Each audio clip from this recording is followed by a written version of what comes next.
بسم الله الرحمن الرحيم إن الحمد لله نحمده ونستعينه ونستغفره ونعوذ بالله من شرور أنفسنا وسيئات أعمالنا من يهده الله فلا مضل له ومن يضلل فلا هادي له وأشهد أن لا إله إلا الله وحده لا شريك له وأشهد أن محمدا عبده ورسوله صلى الله عليه وعلى آله وصحبه أجمعين ومن تبعهم بإحسان إلى يوم الدين وسلم تسليما كثيرا وبعد السلام عليكم ورحمة الله وبركاته. Sebagai hira Islam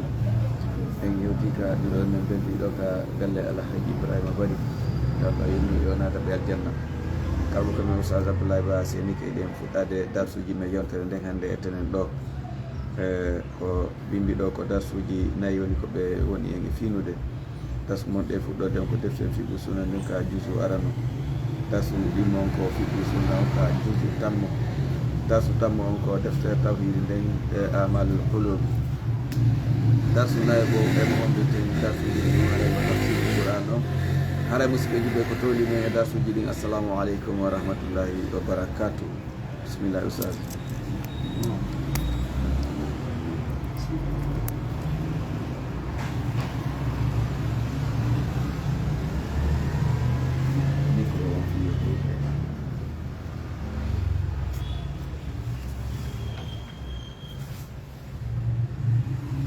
Bismillahirrahmanirrahim. Alhamdulillahi Rabbil Alamin. Summa salatu wassalamu ala Rasulullah Muhammad Abdullah sallallahu alaihi wa ala alihi wa sahbihi kiram man tabi'ahum bi ihsanin ila yawmiddin. Awe mata tajibu az-zakatu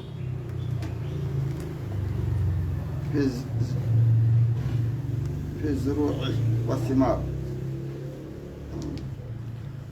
Spelando honda sai waɗɗoto ittugo zakka on ka remuru e ka dimƴe o wi tajibu no waɗɗi ma hino waɗɗo a zakatu zakka on fi zuru'i ka remuruji yani ka gese istadda so tawi tiiɗi satti alhabbu gabbe ɗe wa sara wontike fari kan ko hoɓoto koron no wawi wiide muɗum sa uni no wawa ɗum unade o tajibu no waɗɗo fistimari ka dimƴe kadi isa bada so feeñi sallahu ha moƴƴugol mum ngol o yurafu no andire zalika ɗum bilhimirari saabu wojjugol albalahi ko ɗum wiyete ɓiɓɓe ɓen balahi tamaroɓe ta bala o jarayani al halawat ara feƴƴiye muɗum welugol ngol fil inabe ka inaba kadi ara si a maɗɗikita no weli si a ñaama wala tukhraju zakatu zakka yaltintake illa bada tasfiyati alhab wona ɓaawo gabbe ɗen laaɓude majje haraɗe laaɓe o jafa fis a simade e yorugol dimƴe ɗen wa isa ba a zari o si yeeyi remuɗo zar ahu ngesa makko ma bada tidade alhab ɓawde gabbe ɗen satti abudu salah e feeñugol moƴƴugol Allah assamari dimƴe ɗen wa zakatu zar'ihi zakka remru makko ndu wa samari dimƴe makko ɗen anda hiiɓe e hoore mum duna almustari alano faymo kanko ittugo zakka on wona soruɗon alana soruɗon waɗɗi ittugol ko kanko yeeyɗon so o acci ha wayi ni si o yeeyi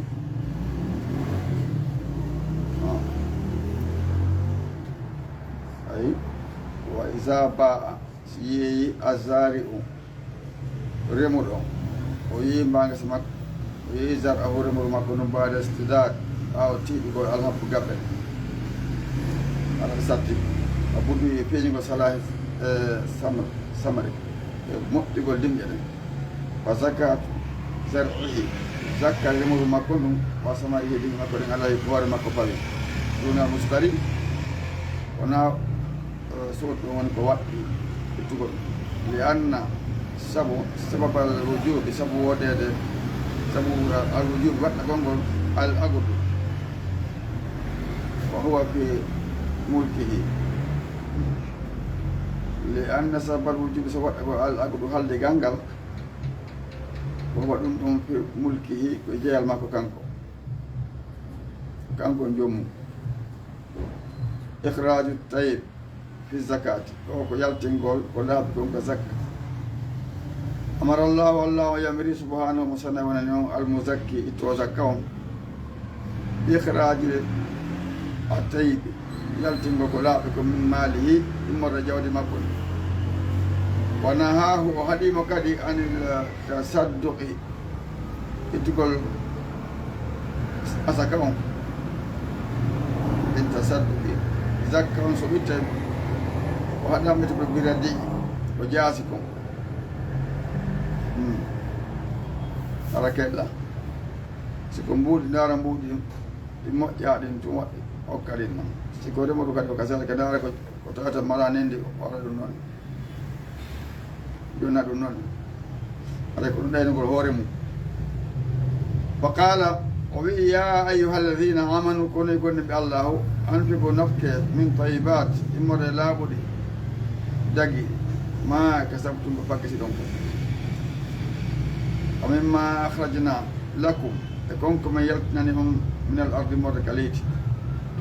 wala tayammamu o taw faando alhabisa ko soɓi kon min e muɗum tunfiquna nafkon ɗum yani sakkuɗon ɗum o lastum o laataki ɓe akhisihi jogotoɓe ɗum so tawi ko oɗon jonna illa an tumidu fihi ko naara ko hippuɓe giti e mo hara ɗo munni ara o weltoraɓe mana so tawi ko onon jonna ɗum wa alamu ande anna allah no allah o waniyum ko ngalo hamidum yettiniɗo simore bagara ayat temeɗɗi capanɗe jeegom e jeeɗi rawa abu dawud pillike abu dawud wa nasai e nasai wa gayruhuma e woɓɓe koyna kamɓe an sahali bunu hunayfin jette o salum hunayf annabi o ƴette bamum qaala o inina ha haɗi rasulullahi nulaɗo allah on sallallahu sallam an lawnayni min tamri nonoji ɗiɗimmore ko tamaroje al ju'run ju'runu wal habiq naw'ani radi'ani min at-tamri ko noon jiɗi jaasuɗi ko tamaro ɓe haɗi on hen ɗum aljuhuru noon o lewnol habiqi on ɗeɗo ɗiɗi ko façon je tamaroje taɗa kella wa kaza wa kana nasu laati yimɓen yatayammamuna ɓe faanotono sirara simarihim ɗinƴe maɓɓe bonɗe ɗen o yukhrijuna ha ɓe yaltina ɗe ɗon en fi sadakati ka zakka maɓɓe ndaara ko tawata kon kellam te jakka on de noon fa no huuɓe haɗa an zalika fi ɗum o nasalat on so ayi on tippi wala tayammamu alkhabisa min tunfiqun waɗay ɗon kamɓe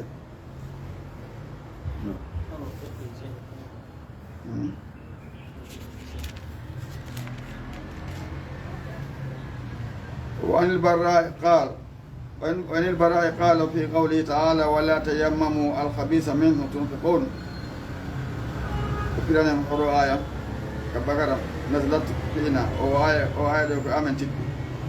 معصر الأنصار من عندنا الأنصار ينكم كنا ملأتنا أصحاب نخل ممرنا بالتمر فكان الرجل يأتي من نخله على قدر كسرته no arda tamaro makko no embere no ruuɗi noon wa gillati no panɗi noon no ruuɗi o dembe ɓeni makko no so tawi no panɗi kadi wadda her muɗum wa kan laati a rajulu gorko yaati no adeno bil in wi والقنوين ويعلقه في المسجد وكان أهل الصفة عندي إن كنت أنا ساكني ما ساكني ويعلقه بيوضهم في المسجد كجولير وكان لاتي أهل الصفة يمبي صفة بين عندي يمبي كجاليرو mau ko julde ne mari no wara nande mara ben be me haray arabu mabbe ko ko hewde mabbe jomba mara mo en ala jokkude yani ka be wata ben ko don en fi stay woni mari o ko rabe stay haaju fi jihad yani ya ben no mara gole dal jon non ben wadon tamaro ka ben no wonno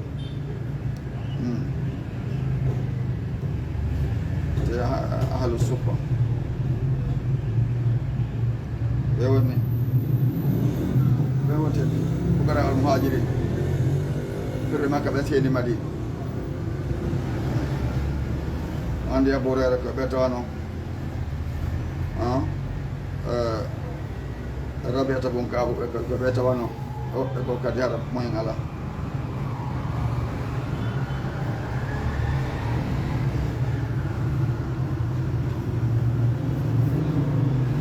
أهل السلطان ليس لذلك لهم لبطلع من نعمته وكان لاتي أهدهم قدما إذا جاء سبيلاما أتى علينا القنوة كقنوة فسربه ويا ربي أساه وضربه فينا أو كون أكو دوكر قنوة نقول إنكو أدينو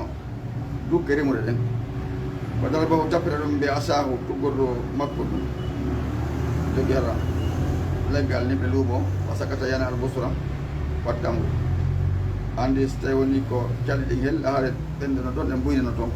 ɗum sama faya ko ɗo ñaama fa kan laati nasu yimɓe fa kan nasu ɓiɓɓe laati mimman la yarkab bil hayre ɓemɓe rerɗa e moƴƴere nde yaati rajulu bil inwi fihi asis ɓe adda kamɓe dukke kono e muɗum ɓuri hewde hara ko bonɗe ɗe moƴƴa wal hasab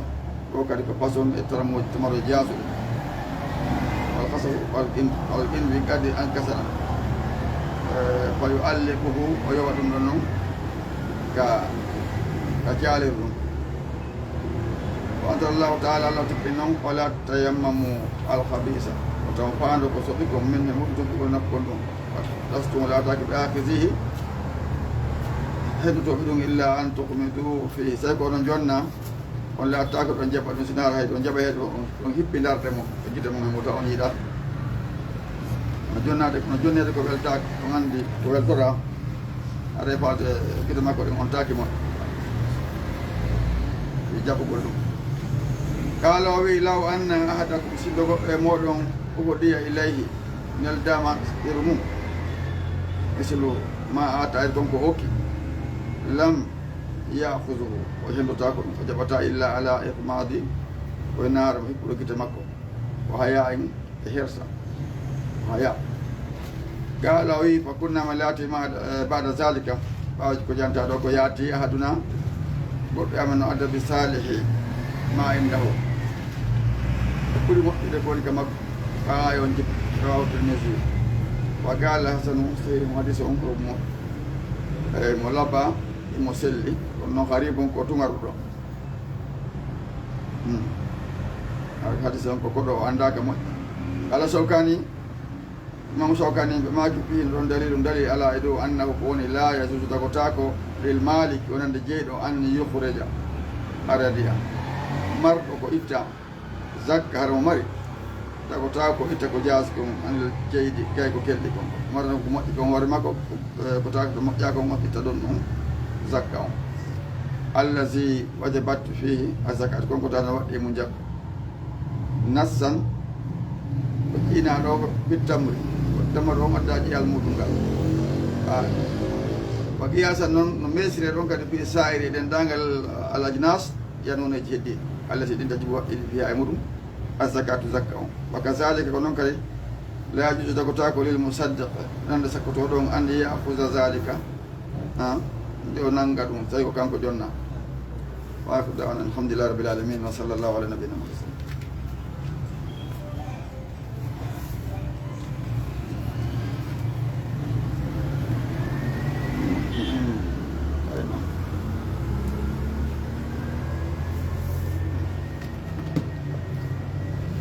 بسم الله الرحمن الرحيم الحمد لله رب العالمين ثم الصلاة والسلام على نبينا محمد عبد الله صلى الله عليه وعلى آله وصحبه الكرام من تبعهم بإحسان إلى يوم الدين. Donc ragamu tam mo tam mo den toujours ko fi heedugol wonten janngude fi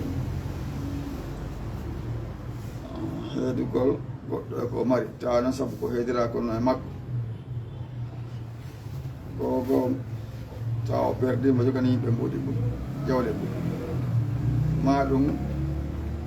ko ɗayi ɗon haqqillen timmaɗe ma ko towi duuɓi kono haqqilala toujours ko ɓiɗo wonde jannga nabatu ashari hawla hubal wo fuɗugol leeɓi ɗin ɗum woni ka awra yeesoje ɗum anndi ko mande fi ko andirte goɗɗo o helli faaɗo o helli faama ala matuji ɗi wonno janngude ɗum so tawi won ɗum noon fuɗi ka awra makko ɗiɗo leeɓi wal makko suudu ko panda be shari ɗiɗo leeɓi asharul aswadu ko leeɓi ɓaleji al mutajaadu ɗum tamiɗi la mutlako shari wona leeɓi ɗin fof wiya aɗa won taga ɗo mar leeɓi ka hoore nomar leeɓi ka ɓanndu wona ɗin noon a wiyeede dal ande ɗin noon o heɓidetake majji ɗin noon o heɓidetake majji ɗin leeɓi konaade woɗede fimunoɗe so tawi woni helli fama ɗiɗo ɗen ara e makko wa innahu mawjudun fil atfal woni no woode ka fayɓe non la mutlaga saare wona leeɓi ɗin fof wa innahu sabu leeɓi ɗin mawjud no woode fil atfali ka fayɓe fay ko mari leeɓi ko naaɗi wona weeɗe o fi gaswati bani Qurayza ta koye haare feƴƴinogom bani Qurayza kana laati yurafu no annda yurafu mar'u ande no andire neɗɗo ɓe annahu ko woni minal muqatilati ko jiyaɗo e haɓo inna bi in batil ashar sabu fuɗugol ɗiɗo leeɓi hawla qubalihi ka moggo awra makko wa qala abu hanifata mi makko no la yusbitu bil imbati tabitirta fuɗugol leeɓi ɗin hokko mum ñawoore wala salataki wa bi buluhin wona hakkille puye wala dalalatingal e ɗum tindina ɗum on anndi Saad bun Muaz kanko masala mako no hikko ñaawgol bani Qurayza en oto jaa ɗo hannde ko o wi noɗe ñande kala daara tawi leeɓi ɗum koɗi ka laborde mum a rewan ɗon koyo o ko helli faaɗo oto on noon acca amma pay koy ko e sonnaɓe ɓen ɗum waranoka ɗon anndi ɓen ɗon ɓe waranoka on ɗum ko waɗno ko ɓen ɗo hajat bani Qurayza nayi on alheedu alhaydu ko piilordu wal hamlu e sowagol ko andirte wa yasbutu tabiti albulugh kelle fiyo mbi hasil ashai ɗo piiji almutaqaddimati ardi bin nisbati telema li zakari ka gorko on wal unsa ka sonnajo on oto siid no ɓeydo al unsa sonnajo on bil haydi ɗiɗo piilordu kanko no ɓeyti ɗon kan wande pilotako debbo kan no ɓeyti ɗiɗaalen pilagol ngol walhamdulillah e sowagol ngol yani reedu yagal ngal haɗan waɗi ɓe annda ko wiyete sowagol lima rawahu sabu ko pille rawahu l-Bukhari ko pille ɗum imam Bukhari wa gayru ko fena kanko an Aisha radiallahu anha umorde nene men Aisha yotnete yarlu yalla woni makko wonde anna nabiyya sallallahu alaihi wasallam qala ɓe maaki la yaqbalu llahu Allah jaɓata salata haydin julde helli faaɗo illa bi khimarin wona wonde tiggare o haydin ɗo holli ko helli faaɗo o noon ɓe mana on ɗo koyen anndu wonde helli peyagal ngal paada ɗo ma ɗum sawni ko fiɗor ɗum faanda ɗo si on ti waɗi tiggade hara julle makko no sella ay mo piini on ti waɗi no tiggade hara julle sonde kono wona ɗum ɓe anndu woni ko helli paaɗo wona wowrede fimo illa helli sonnajo helli paano illa bi khimari ko na wonde tiggade wamma ko suddo amma ko peewal ngal ko hoba al bidatu ko hattangol ala islahil mal e moƴƴigol jawɗe ɗi hara wawi moƴƴi so jonnama mbuuɗi wata bondeɗi ara andama oɗo ɗen e ɗi paamu fiɗi o ɗaɓɓira tant que no heɓali on paamuna jonna jawni o duufande o muncani ɗum wasi allah yeni hen ɗum to wiyatama hatta ida balagul nikah wa ida nastum minhum rusdan wadfa'u ilayhim amwalahum ton jonnu ɓe alyattimaɓe joole maɓɓe ɗen ha ɓe wakkelle ɓuye ɓe hattana wawgol dankol jawɗi ndi ara ɓe yeɓatandi so yii ɗum ɗo maɓɓe haɗa jonniteɓe jawdi ndi waɗon kadi seeɗeni ɗon jonna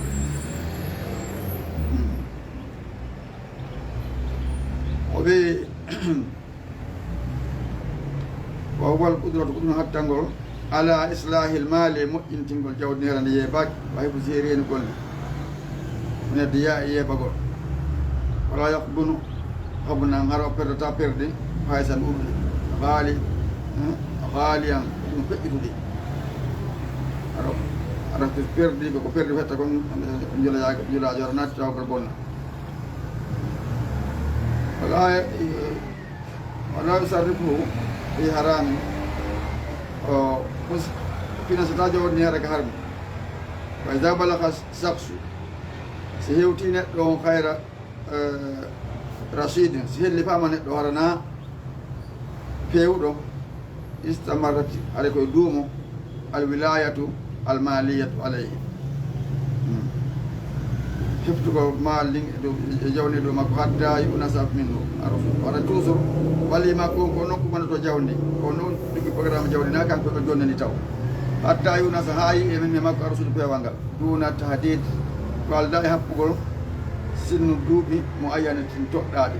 ɗi intesare bi habbitagol ɓifukan ɗum kaka hawɗodirgol li zahiri nassi ko feeñi koye jiiɗa yal qouran anga ngal nassi qouran waɗi ko moƴƴal qouran ɗon noon ndi ɓe haɓɓal duuɓi ɗin ɗon ɓendi ko son yiima peewal hannde kadi ɗum noon so tawi peewal yiyaka maffour mum haalafa on si yiyaka haray tigi naɓe accide mere bonnandi ha so hacciɗi bonniɗi kadi ɓe wonte ko dongal mum haaju ɗum on dépense ɓende haaji non tan hacciɗo jawdi ɓe yeɓani kilaba no lundi li abi hanifata imam Abu Hanifa no yaari noon oyo aadu alhajaru alayhi rutte toujours heedigol ngol makko isa zahara so feeñimine makko safu ɗaygol haqqille baada rasudi ɓawde woni o kelle buye li anna dararal safi saabu lorra ɗaygol haqqilon ɗayɗo haqqilon kama kala no wiiri noon a jassas kono oɗo wiiri ni tan jassas yasiri ɗum no raaɓa ila kaafati e denndangal ɗayɗo haqqille makko nen hewtay waliya e makko ɓe goo wa innahu ko woni isa afna ma lahu so lanni jawdi makko ni so duufindi o muncindi fof bittabo zére saabu funsutugol jawdi ni woɓɓe gonto ɗum anndi wano ñamagal waccaɓe ɓe ƴettira ko hayɗa ko ɓe jogi fof ɓe hokka on tigi no wacca wacca maafi jiñi waɗa e fayida ɓuri ka bijano tawa hakkille timma ɗon noon sawi ko suwanamo guerde kano wa baalan o laatto dongal wa baalan bone wa yalan e ɓey nguuri hannde kadi ala naasi dow yimɓe ɓen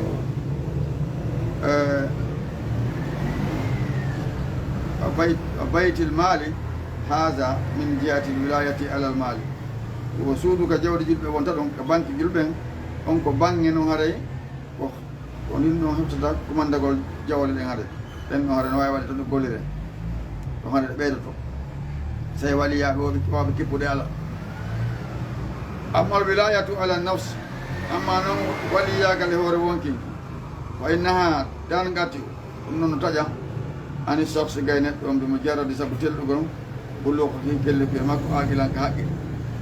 wa sayrurati wondude makko mukallafan ko fawaɗo so woni hellifaɗo kala ma ki ibnu abbas en wa kadi su'ila woni ɓe landano kam ibnu abbas mata yaqdi yatimul yatim kono se landata al yatimaji al yatima yaganga al yatimaji kono se landata sanga hon kala o wi la amri inna rajula tanbutu liyatu andi la amri ko gurda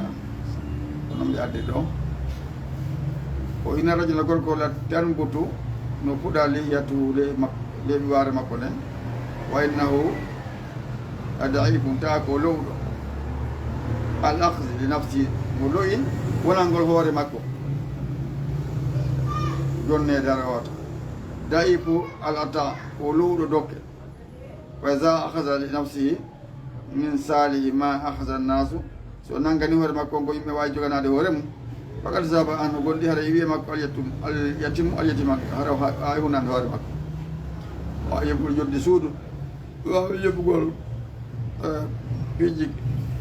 place ji makko ara jawdi nin konaɗo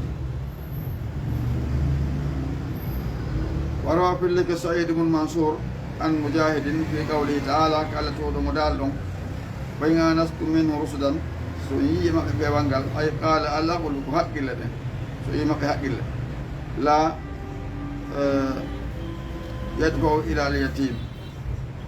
la yudfau taw jawdi jolde faade al timi maɗo jawdi makko ni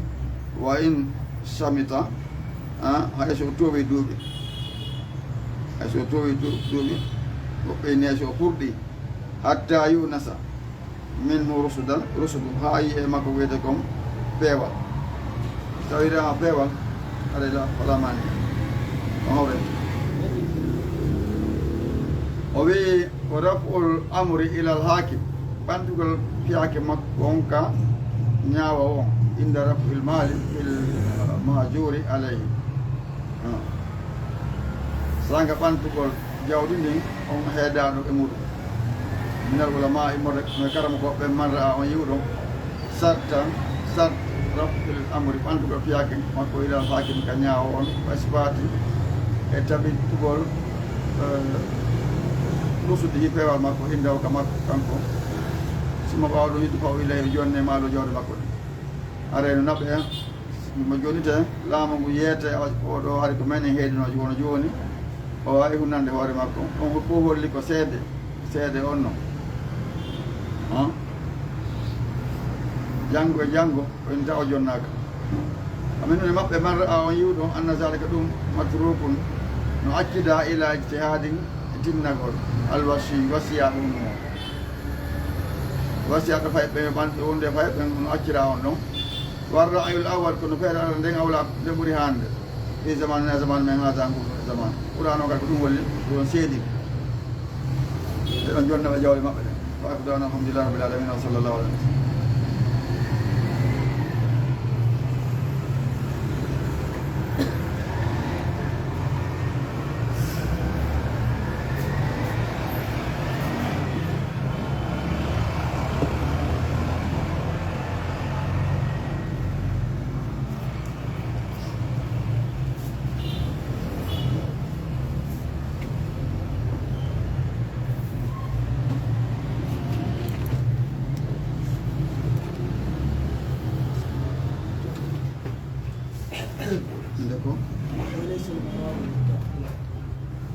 Bismillahirrahmanirrahim. Alhamdulillah rabbil alamin wassalatu wassalamu ala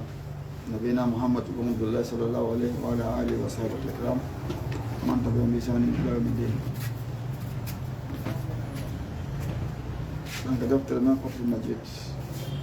Wa laysa al-murad hunalika fa'alakum bit-tawhid mujarrad tilgol tawhid al-rububiyya wo Allah ka jeegol mo tum iri tago ko Allah jeeyi tagore nden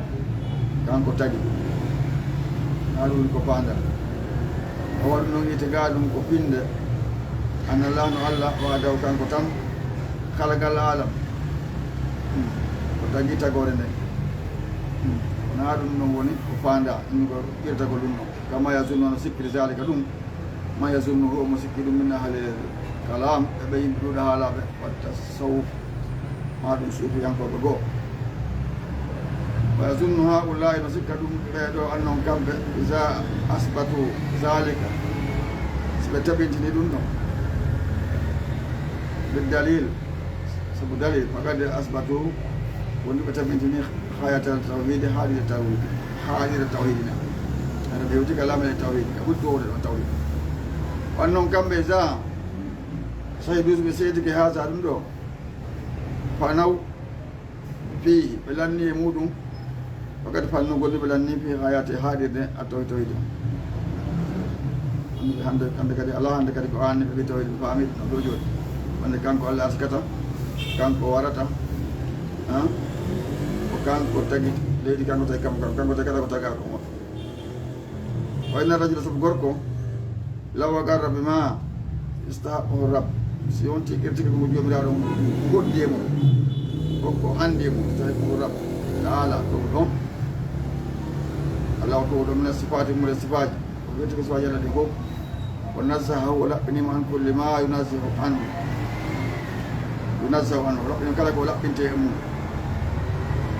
وقرب وقلت بأنه كان قواد وكان خالد وانتبهوا كل شيء كلامون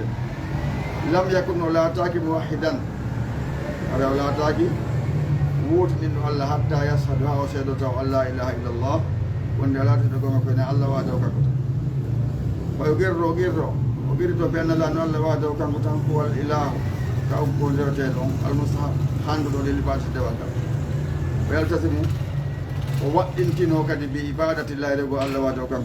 لا شريك له مركب دي فإله والمألوه رتيدون وكان كوني سقول التيدون المعبود مجن أنتيدون الذي يستحق حمد للباس دوالك وليس لذلك هو الإله ولا تلون وتلون بمعنى القادر كواو على اختراعي ودوني مؤمن بيجي تقبل بيجي نادون كان عندك توحيد الربوبية يوم problem بوينو بيرتدون ما كوربه هيوده ما ماني حسنا جل بين كيرت توحيد الربوبية ورده الله غوتو problem ko dowol lombori wonde problem فإذا فسر المفسر سبيرهم الإله بمعنى القادر حتى عندهم إله الاختراع كريم مثلا تقبل به واعتقدوا به أن هذا المعنى ومعنى هو أخص ونكهرتي وصف الإله ونسبق في الله يتدون وجعل والإثبات هذا تبتم له والغاية دون هذه الردن بالتوحيد كتوحيد كما يفعل ذلك ونهو من يفعله من هو روم من متكلمة الصفاتية ونبيوت في الصفات الذي وهو الذي يقولونه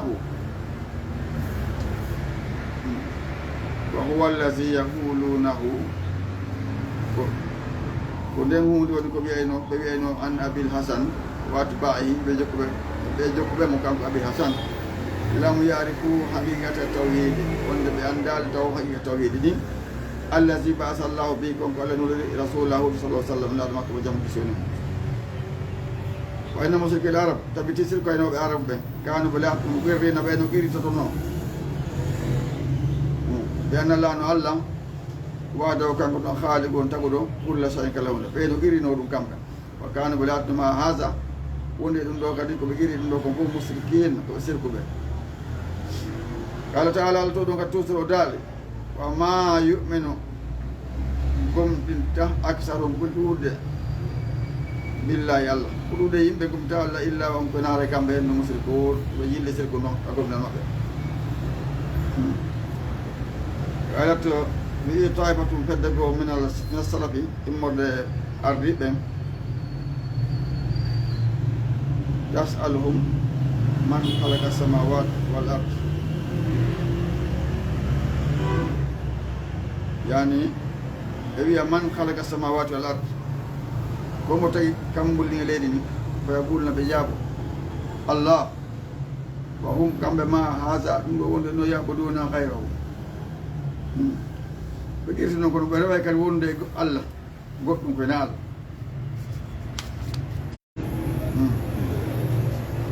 landiɓe ɗum sa yaquluna fa wigo qul afala tazakkarun e o wajitota kon ɓulinuɓe man rabbu samawati sab'a komo jon kammolin jeeɗi rabbul arsi jon arsi alasi mawɗon ɗo kadi sa yaquluna Allah sa yaquluna Allah haɓe koyɗe fayɗinde ɗo kadi ko Allah ɓulinuɓe afala tattaquna huɗata Allah ɓulinuɓe man mbiyadde e kommone jungo muɗum malakutu samawati laamu kammuli kulli sañi kala on malakuti kulli sañawa kombo jungo o mbo woni laamu lalla mere laamu kala hunde komo jonni o heɓi mo faɗɗini o faɗi o wawi jiiru kanko mo paabo wala yo jaro wala yo faaɓetake kanko ɗo paabotoon mo faaɓetake in kuntum ta'lamuna so laatiki andude o kadi sa yaquluna fa innugo lillahi ko Allah woɗe qul innu fa anna e ko honno tusharun bilɗora ɗon haron ko ɗon e ɓuri tawhidi haqiqari ndi walaysa kullu man agarra laataki Allah o ɓeriɗo bi anna la no Allah taala to ɗo rabbu kulli shay wonde o ɓeri kala ko ɓeriɗo kala ko Allah jeeyi kala hunde wa khaliqu kanko tagi kala hunde yakunu abidan lahu laataki wonde ko rewomo kanko tan duna ma siwawo gay ko hena kanko da'iyan lahu noddanomo duna ma siwawo gay ko hena kanko rajiyan lahu jortiri ɗum onandemo haybam min hulɓomo duna ma siwawo waɗonte hula hunde ko hena kanko o naguiri ɗum ɗo fof woni masalan marɗo tawhid daɓɓandi tigi tigi yo waali fihi ara o weldete saabu Allah duna ma siwawo gay ko hena kanko dayan lahu ko noddanowo Allah duna ma siwawo wona kani ko hena kanko ko wuurimo kanko rajiyan lahu ko tañƴiriɗo mana ko jortiɗo wonande Allah haifan ko hullo min no Allah duna ma siwawo wara hula ko hena Allah yo waali mo welde fi saabu Allah o aadi mo añide kadi saabu Allah mo añidire saabu Allah masalan welde ma o sa hiɗa yiiɗi Allah ko aguiɗo Allah o añi mo joni sayɗa añi ko Allah e Amérique o faɗi ko tan ko Allah e Amérique on tawa a welaka ɗum kanko o añire saabu ɗum oyo aadi fi oyo tew mo ɗowto rasulahullah makko ɓen wa ya'muru bima amara bi mo yamira ko o yamiri kon wa yanha mo haɗa amma naha an huggay kon ko haɗi wa ammatul musrikina ko ɓuuri hewde sirkoɓe ɓen agarruɓe qirtigue bi anna Allah no Allah haaliqu won taguɗo kulla shayin kala hunde wo asbatu ɓe tabbitini asabatu ɓe waɗani allahjina ɓen yasrikunahu bihi ɓe mbaɗa siganamo wa jaalu lahu waɗanimo andaɗa ɗimoɓe ɓe tabi ɓen temore nden wonande ɓen ɗo kaɓi Allah kaɓuɗo ɓemɓe ɓe kaɓiɗi Allah e muɗum wonde ɓen tefane ka Allah qala taala amittakasu kaɓe joguetike min dunillahi kone Allah subaha tefoji kulinno awalaw kanu la yamlikuna siɗaɗiki ɓen wawata ɓe jeeyta sayaga e hunde wala yaqiluna ɓe haqqilta qul wiu lillahi ko Allah waɗani asabatu tefoɗon jami'ande fof meɗe lahu mulku samawati wal ard kanko waɗani laamu kammuli e leydi wa qala taala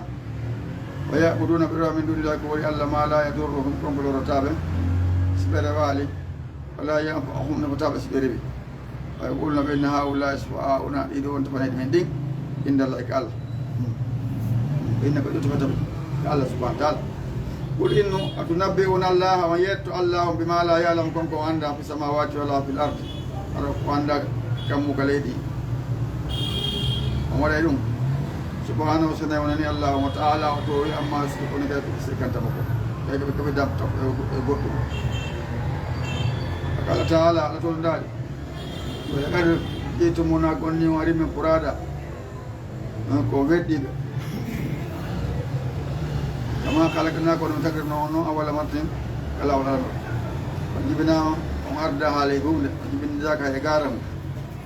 o tagtum waccima hawalnakum konko men jawleke makko noon fof wara suwori ko mbawa moɗon ton amanarama ko mi yaalunde moɗon soko a kon tefanaɗi allah jam ɗen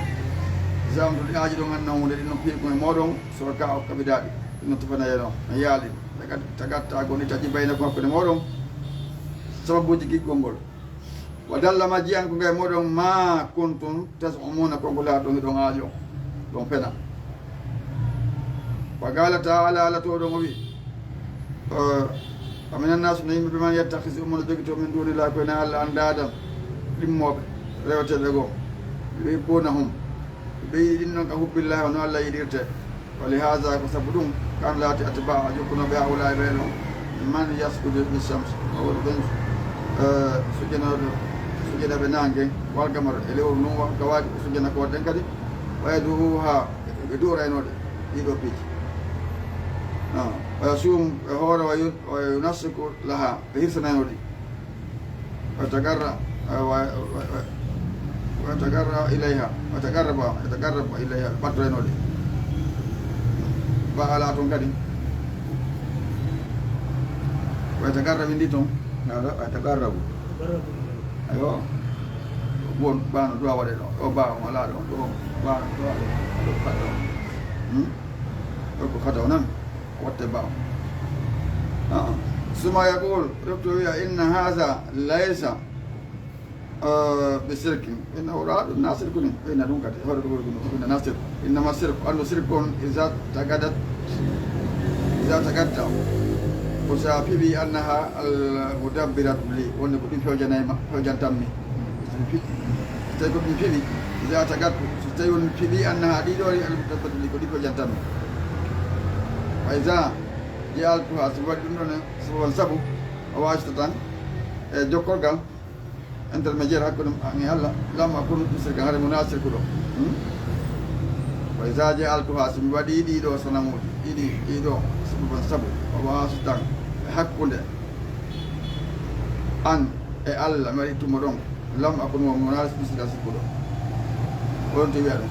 wonal maalum no jeeya ko annda noon mbiɗi israr tawata feere o ala min dinil islam e kaɗo din islam anna haja ɗum ɗo sirku ko sirku intaha kalamu wulanni yewtere makko ni aɗuɗan alhamdulillah rabbil alamin wa sallallahu alayhi wa sallam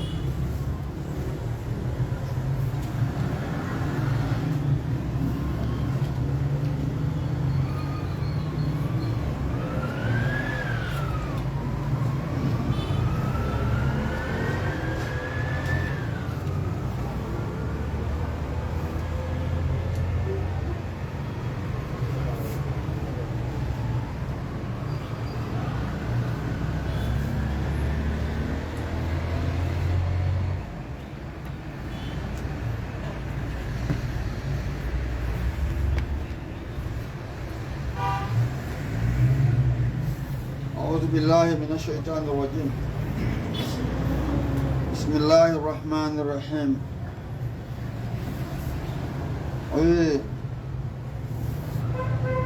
قتل كيف قدر ثم قتل كيف قدر ثم نزل ثم عبس وبصر ثم أدبر واستكبر وقال إن هذا إلا سحر يؤثر إن هذا إلا قول البصر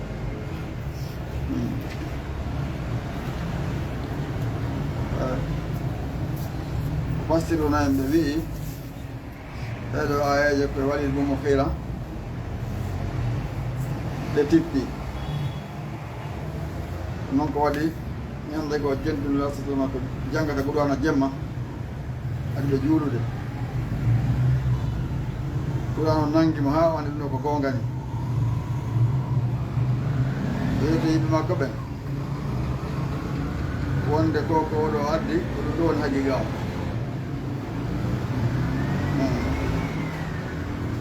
ko ley muɗum ko wirɓuɗe ɗum ɗo muɗum ko toway ɗum manti moƴƴa wamna Abou Jahal e mbaɓe andi ɗum yeewa joɗanimo mbaɓe inni soɗo gomɗini haray ko gomɗine loftaɗo joni noon ɓe yeehi joni tawi kanko heeɗa hendu noon wiiɗa joni an ɓayru an hendu wiiɗa joni tawi hakkitay tawɗen kon teddugal ko marɗa kon ɗumtira ɓawo o ɓe waɗi maji ɗum puusimo hen ɗum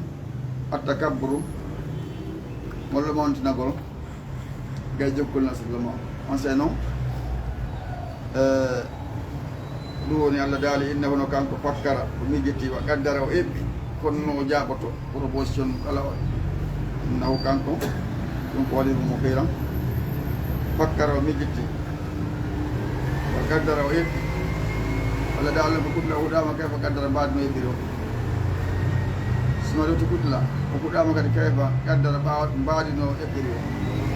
summa nadara rewti o ndaari summa abasa rewti o ñirɓindi abasara o ɓeydi ñirɓinagol ngol summa ɗuma rewti o hucciti o wastakbara o mawnintini gay jaɓugol on sey ko ɗum ɗo jaabino fa qala o in haja ɗum wonaali dey illa sirun ko na beele o yuɓsaru eggango junngo woɓɓe goo Muhammadu ko junngo goɗɗo eggi Qur'an ɗum ɗo wi in haja o Qur'an wonaali illa qawlul basar kona konngol neɗɗanke ɓeni na wona kalamullahi o wi sa uslihi Allah no daali mi naatu yeemo sagara lette no ɓiite mi wiye sagara oɗo ko to naatoyta amma adraka ko andima ma sagara ko wiyete sagara ɗum ko mawningol piyake magge ɗum so landani ko laatubugo nge heddinta wala tasaru nge akketa nge heddinta ƴee ɓanndu nge akketa ɓuri hoore ɓuri ɓanndu toujours ñande kala on ti lanni o tagite kadi yo ɓeydu muyɗe letta ɗen ma ha suɓi rukkuyo kadi woɗɗintinano mbaadinori noon lawwaha tun ko sunnangel basari ɓanndu neɗɗanke ɗum neɗɗanke yedduɗo on alay hano e dow magge tisi ata asara sappo e jeenayo malaykaɓe ɓeɗo ko jogiiɓe saaɓiji e yiite ngel toon donc Abou Diahle ɓenni o tawi ko ɓeɗo tum ɓeɗo aninaɓe ɓeɗo luuɗan ɓe feere ɓeɗo ndi keefeero ɗon anndi yawti piiji ɗi Allah daali awa o maaji Allah mi waɗaali ashaba naare ɓen yimɓe yiite ton ɓen yimɓe jogiiɓe isaaɓiji ka yiite ton illa malaika tan kona malaika o maaji Allah mi waɗaali iddata hum limore maɓɓe kadi illa fitna tan kona jarrabuye illa sino onano ɓe kabaru yeddu li yastaygina fi fellutu yenane Allah sino ɓen utul kitab hokkaɓe paamugol defte wajdada ɓeydu Allah sino ɓen amanu gonɗinɓe imana gomninal hokkanoɓe paamugol ko woni e defte ɗen ɓenɗum ɓe hoolo ɗum wajdada ɓeydu Allah sino amanu gonɗinɓe imana gomninal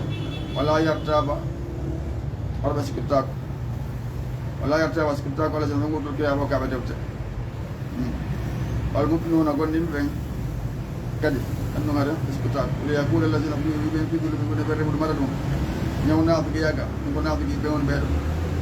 wal kafiruna a heɓra ɓen kadi jedduɓe ɓe wiya maza arada llahu wiyoɓe innu kono Allah faanori li hada masalan ngal ɗo misal kazalika ono jamtora ɗo ni yudillu llahu Allah majjinayi man yacha mo majjina mo muy